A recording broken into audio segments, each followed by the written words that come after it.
Howdy YouTube, and welcome to this episode of the Gunman Raw. So today we're going to be spraying this Land Rover Velar, however you pronounce that, I don't know. All I know is I'm going to paint these two panels. So there was a bit of a dent there, and last night I actually got it in. I did the dent myself, got a couple of coats of 2-pack primer onto it, and baked it out. I actually put the infrared curing lights on it last night, just for half an hour, just to help it do the shrinking before I spray. So yeah, basically 2-pack primer. It takes a bit of time to dry. If you were to just spray it on and sort of leave it overnight, it would still actually be drying. Like, it'd be definitely dry to the touch, it'd be dry enough to sand, but technically it wouldn't actually be fully cured. So yeah, putting the lights on, so the infrared curing lights on your 2-pack primers and stuff like that really does help. Now, we're gonna just be painting below these lines. This is a car yard job, so a lot of the time what these car yards will do, they'll buy this car off somebody, who knows, it's probably got like 50,000 kilometers on the clock. Someone's traded it in or just sold it straight up, and they've gone and bought themselves a new vehicle, and then with the old one, the dealer that buys it will get a few some of the obvious damage fixed up and then flog it off and try to make a few dollars on it. So basically, because they're just trying to keep prices down, all the dealer, like, love it or hate it, all the dealer cares about is turning a profit on these cars. So they might buy it for 20 grand, sell it for 30, they're happy. You know, if they get to spend, I don't know, 2,000 on it to get that, you know, that 30 back, then they've made themselves $8,000 and they're happy, you know. So yeah, it is what it is. Don't hate the player, mate, hate the game. I can just, like, every time I go to do a video like this, I'm like, you know, are people going to, like, prepare myself for people in the comment section, who do you think you are doing, cutting off the quarter panel line like that? Oh man, you're such a hack. I can just hear it now. I can hear you typing it in to your smartphones and the clicks on the keyboards, mate. I can hear it already. No, I'm just joking. But basically, I don't really care anymore, man. It is what it is. Like, I'm an employee. I do what I'm told, you know. If it was my car, who knows, man. Honestly, I actually don't really think too much of these Land Rovers. So I wouldn't really mind if this was my car. Honestly, well, it wouldn't be my car because I'd probably buy a better car. I think they're a little bit overpriced, and for what they are, they're not really as good as some people obviously think they are. But you do you, mate. If you like yourself your Land Rover, Range Rovers, you know, don't let my opinion ruin your car. I guess for me, like, what I do with cars is, like, I'll look at them when they're 5 to 10 years old and see how they hold up. So you look at the 5 to 10 year old Land Rovers, man, they're not in a good way. They are really not in good condition. The paint's breaking down, the trims are falling off, all the plastic parts are just not made well. They just don't last, basically. So yeah, I know, that's what I like about the Toyotas. Like, as a daily driver, man, you can hardly beat a Toyota. Where is our key? I've got to lock that door so that the thing goes back in. Lock. There we go. So that should have put that handle back in. Oh no, maybe that tape of mine's holding it out. That's all right. That's going to be just fine. And one thing that I've been doing lately is a bit more of this. So some people would just go straight up with their their false edge like that, but these days, take that extra little bit of time to mask the surrounding gaps and stuff like that. So yeah, I thought, oh shit, I shouldn't have locked that door yet. I forgot to mask the front door edge. Silly me.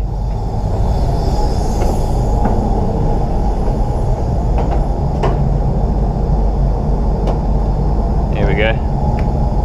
Getting a bit ahead of myself. So,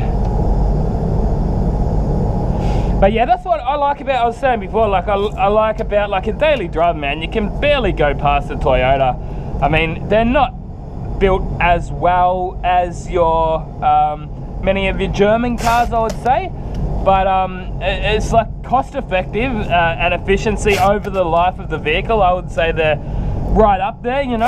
And look, truth be told is, man, the Hyundais and the Kias are starting to get there, you know. Like some of those are lasting quite some time, and they're definitely affordable. The initial purchase price and servicing and all that's pretty good on those vehicles. And yeah, look, I'm not like a massive car nut anymore, but when I do get myself a nice car, the next car that I get that's nice, I reckon I'm going to be looking at a Mercedes-Benz. Well, I already look at them. I sit down after work a lot of the time, and I'll put the TV on, and I'll be only half watching the TV, and I'll just be looking at Mercedes-Benz. But the kind of Benz that I'm looking at getting would be like, I like the E-Class Benzes. They're slightly bigger than the C-Classes.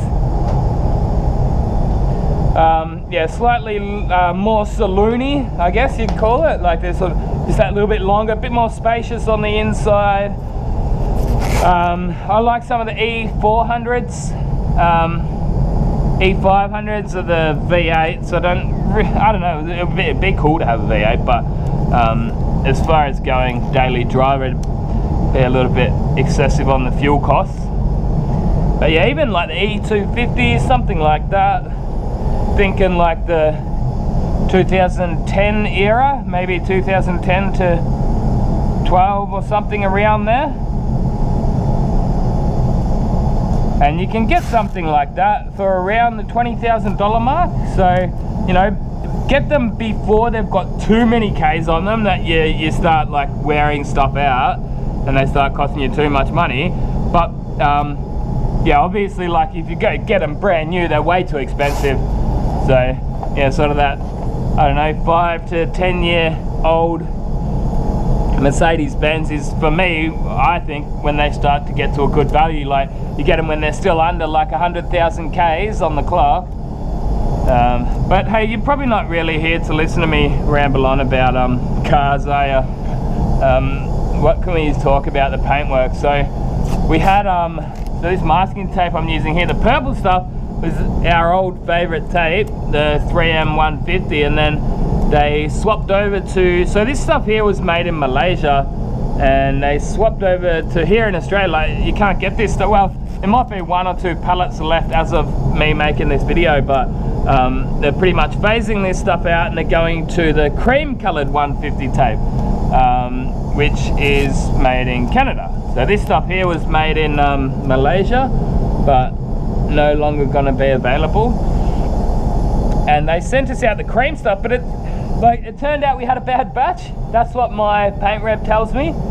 So it just so happened to be the first batch. So we're like, man, what's going on with this tape? It's no good. It's not sticking as good as the other stuff. And then it turned out that it was actually a batch issue. So yeah, basically he gave me a roll of this 301 Plus just to try. He's like, have a go of this, man. Tell me what you think. And yeah, the 301 Plus is awesome. It's probably one of the best tapes I've ever used. But yeah, it's a bit expensive. It's a bit on the ludicrously expensive side. I think this one's made in America, so as you would imagine, it's going to be a little bit more expensive.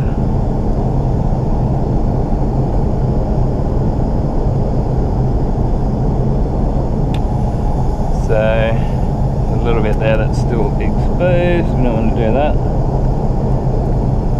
So yeah, I hope you've all been staying well in these crazy times.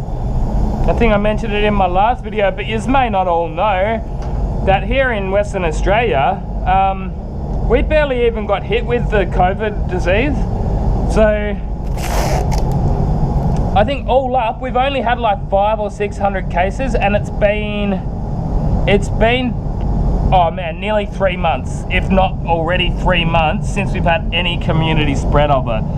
So we smashed it here in WA. We absolutely killed that virus, and there is no community spread. But yeah, we've kept our borders closed. which is probably the right thing to do. I don't know. Who knows anymore, man? So many different talking heads with their own little stupid opinions. Who knows what's going on, man? But basically, the long and the short of it is life's back to normal here in Western Australia. We're just getting on with our lives, to be honest. Let's throw a bit of plastic over. So yeah, I guess I do feel for everyone else around the world that hasn't got life back to normal, but it is here, thank God.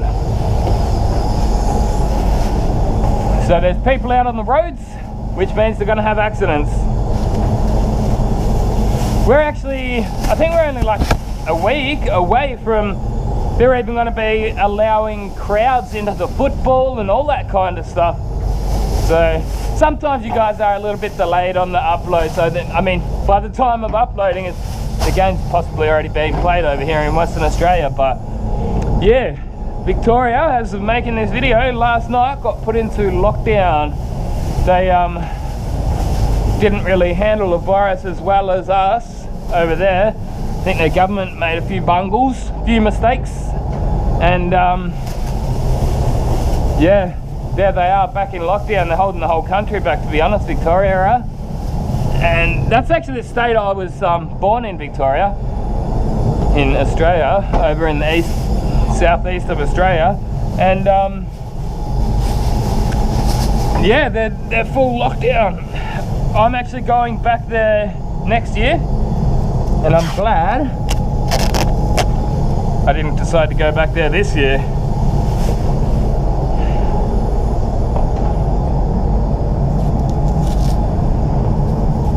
Yeah, so like this trade was, even at the worst of times, deemed as an essential service.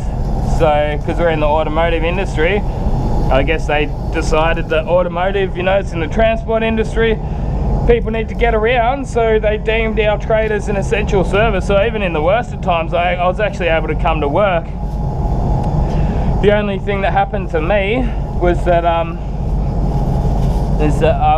actually went to Thailand. I've mentioned this in some of my videos on my main channel, but I went to Thailand on the 7th of March and I came back on the 25th. So when I left, there was no mandatory quarantining, but when I came back, they changed the laws and they made it so that everyone returning to Australia had to quarantine for 2 weeks. So I got 2 weeks at home. I loved it. Honestly, I'm not gonna lie, man, it was good.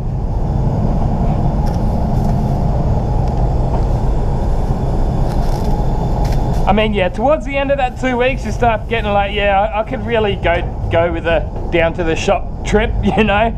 But yeah, we were lucky. We had some friends that went down to the supermarkets for us and did our weekly shopping, which was good. So she'd drop over every couple of days with some more supplies.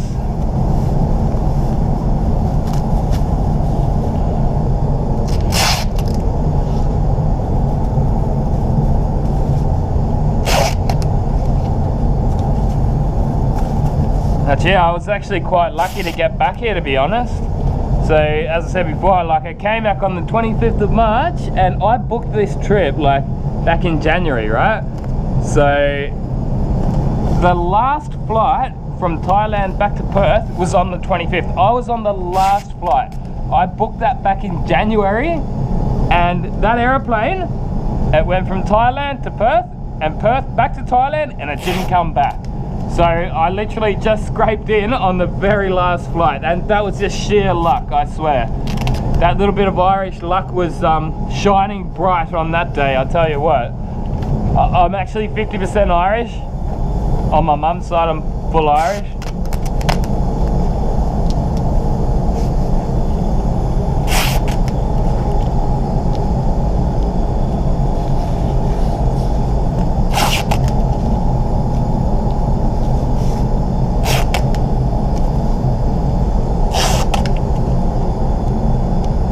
So I've got a bit of fine line tape which I might use here where it gets a touch tight with the tail light there.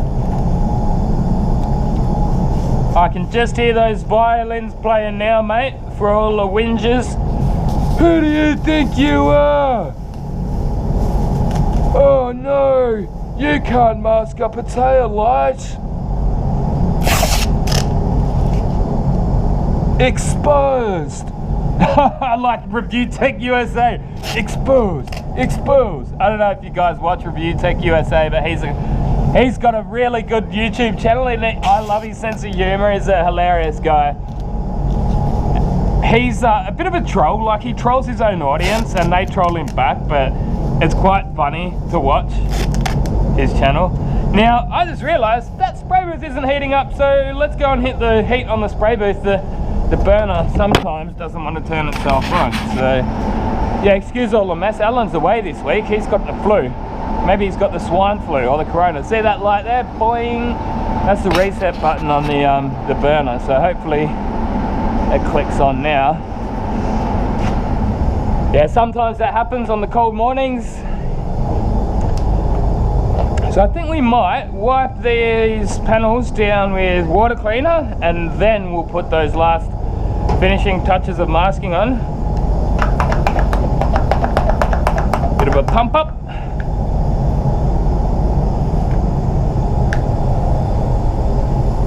Yeah, I love the colour of that yellow, man. It really complements the purple. As if like the colour of masking tape matters, but hey, yellow masking tape matters, man. As if the colour of people matters either. Yet people on the left seem to be obsessed with race, don't they?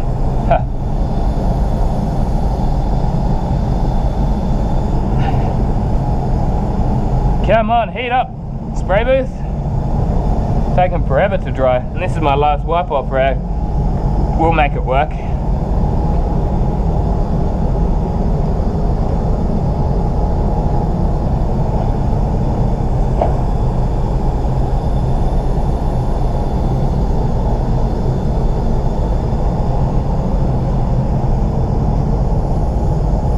Yeah, it's a bit chilly in here this morning, so let's get some air on there and blow these parts down.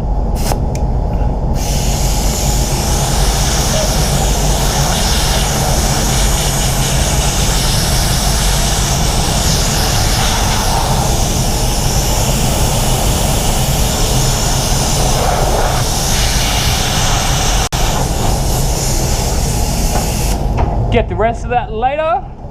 We'll get these couple of bits of masking finished off now.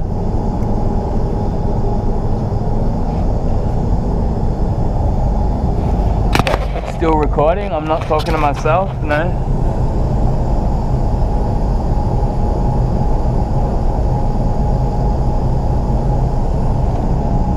Yeah, it's probably about time I actually upgraded my camera, but when I upgrade cameras, it's not just buying a new camera, it's like 3 backup batteries, all the mounts and all that kind of stuff, all the accessories, I guess, that goes along with it, you know. So I've actually kept this camera for years, man. It was when I was in my own workshop that I bought this camera, and it's definitely paid for itself, and it was definitely worth getting. The one that I had before, this only went up to 1080, whereas this one here goes up to, actually goes up to 4K. This one I'm using now is GoPro Hero 4 Black Edition. For those who are wondering, I do get some questions about that every now and then. But yeah, I actually only use it up to 2.7K. 4K is not really necessary. I think I've actually done a few videos in 4K, and most of you guys, like, the general consensus is that really wasn't that much different. So yeah, there was basically a marginal minor improvement, if any, and I mean, I couldn't notice it, you guys could barely even notice it, and yeah, I've just gone back to 2.7K, it's all you need really, and 60 FPS. I think the 4K is a bit of a buzzword, but I find frame rates is probably nearly more important than your resolution in a way. Because in these spray booths, if I was using, that's right, that's why I had to upgrade to this one. You would get this bad flickering from those lights if you had it at a slower frame rate. So where I had some gloves, I swear I did, man. I put a couple of gloves in my pockets. There they are. So we've got a nice clean tack rag, have we? Clean enough. Yeah, that's one thing I've noticed with this this water-based paint. A tack rag lasts a hell of a lot longer because I don't tack rag the base coat anywhere near as much as I used to. It's just like a pre-tack.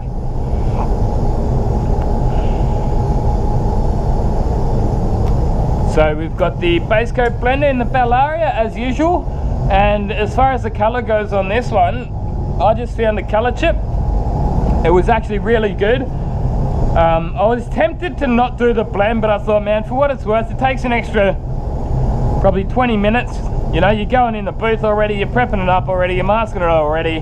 For the sake of a little flick through there, it's really not going to hurt to blend it. So colour was good, mixed it up. We're not even doing a colour. I didn't even do a colour card on this one, just mix it and paint it. So straight into the little 200ml pot.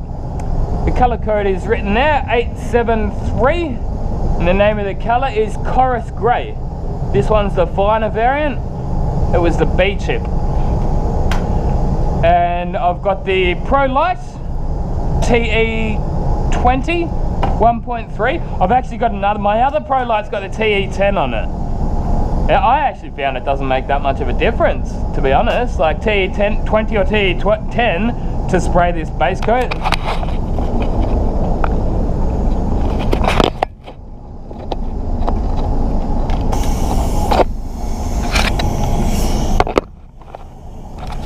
Okay, so camera on. Oh no, we don't need that one first. So just make sure we are spraying properly. Nice big fan, all good. Make sure there's nothing caught up in the fluid tip and the air cap or anything like that.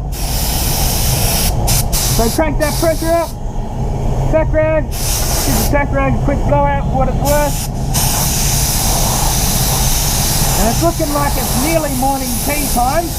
And that boot's still actually not even heating up, so we're actually going to have to go out and hit that again soon. But I'll get this base coat down and we'll let it dry over morning tea, and then we'll come back and clear it.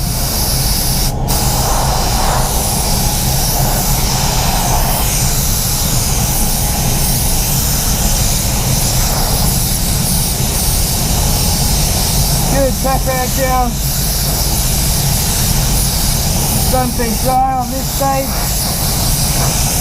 Last chance to get it nice and clean.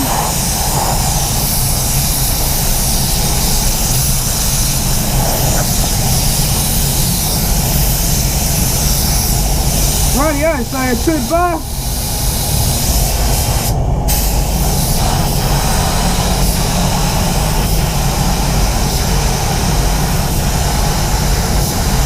So this is a bit of a mixture of half fast and half slow colour blender. I actually put a drop of water in that too, just to slow it down just a touch. Because if this blender dries before you get to do your blend, it's going to go all mottily and your blend won't look too good. So I'm going to go just above 20 psi. So first, we just want to get some coverage. You really want it like 80% or something like that on your first coat. And now we're just sort of flicking it out. Keeping that small, you don't want to go too far, but you don't want to go too small. If you go too small, then it's going to be so obvious where that sort of circle of colour is. So use a bit of the room. You've got the room, you may as well use it, but without going too far, you can pretty much tell there's no colour up around where the bumper goes. There's no colour up around where the door edge goes. And sometimes these colours can look a bit weird when they're wet, like your blend will look funny or most of the time. You just don't know how they're going to look until they're dry. You've just got to sort of trust yourself, I guess, and you just get the hang of it. But is that heating up? I think I can just start to feel it heating up. Yeah, I think it is. I only set it to 28. I don't like it to get too hot in here when I'm spraying the base, because as I say, you really don't want it to dry as you're applying it. So I'll just basically sit here for a few minutes with this air blower sort of down the side, and yeah, that's about it. Anyway, I'll see you back here after morning 10. We'll get some clear coat on it.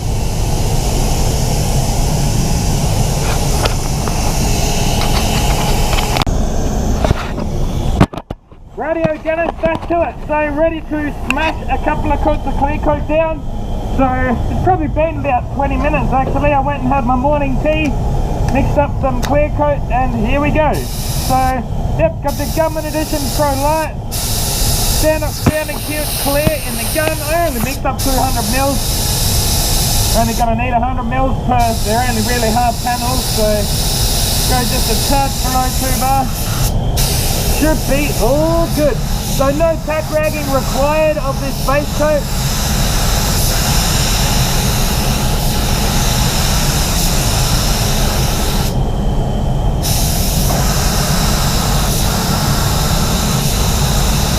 I actually believe that there are still some Gunman Edition Pro Lights up for sale on Spray Guns Direct website. I've actually put a link in the description of all of my videos now if you would like to see where you can get yourself some Gunman spray suits, spray guns. If they're still available, they will be available through that link on the Spray Guns Direct website. So yeah, man, I'll tell you what, awesome. How cool is that, to have like Gunman on a spray gun? Like, yeah, when I first made a video about these, I mean, there's all kind of people on the internet, isn't there? Like jealous little bitches, obviously. But it's like, oh, why would I go and spend more money just because it's got your logo on it? It's like, dude, you don't have to, you know? I never like put a gun to your head and said that you have to go and buy one. If you want a Gunman Edition Pro Light and you want to spend a couple of extra dollars, it might be like 50 or 100 Australian dollars more, then go for it. If you don't want it, go get the standard one, man. I don't care. Like, leave your negativity to yourself, man. Like, that's a real achievement for me. I've had these Chinese gun manufacturers bother me for years, man. They've wanted to do a Gunman Edition, and I'm like, no, I don't want to. I want my name on the gun that I recommend.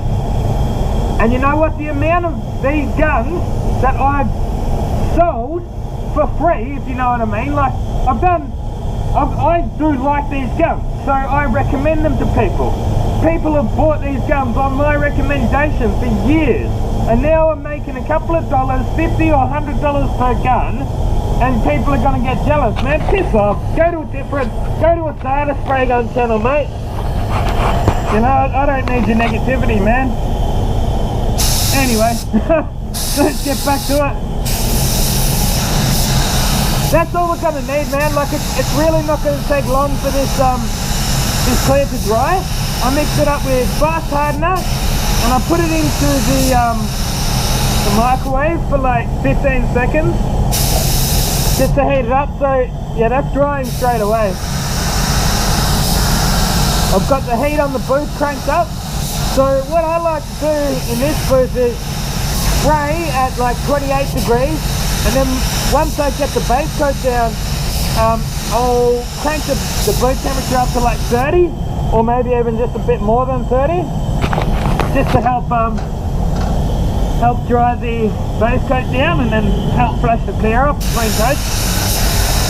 Might just wet that up a little bit.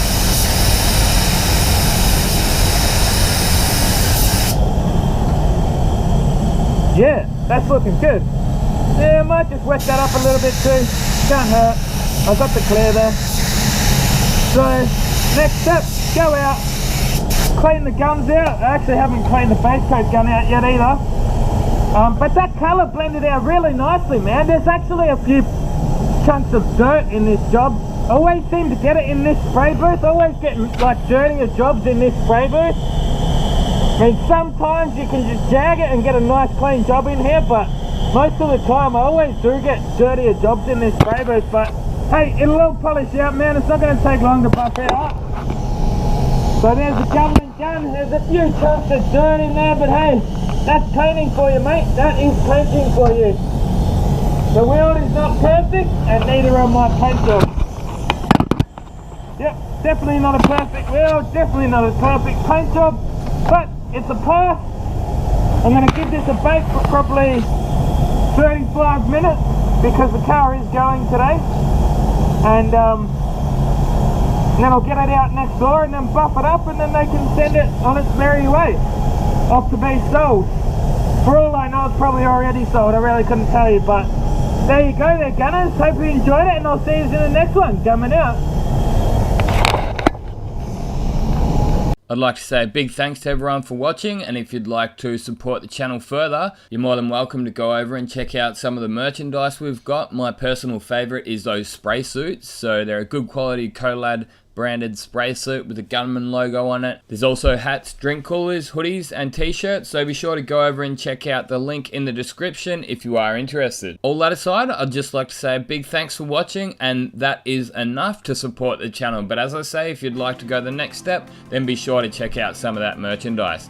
Thanks for watching, and until next time, get out there and paint some shit. Gunman out.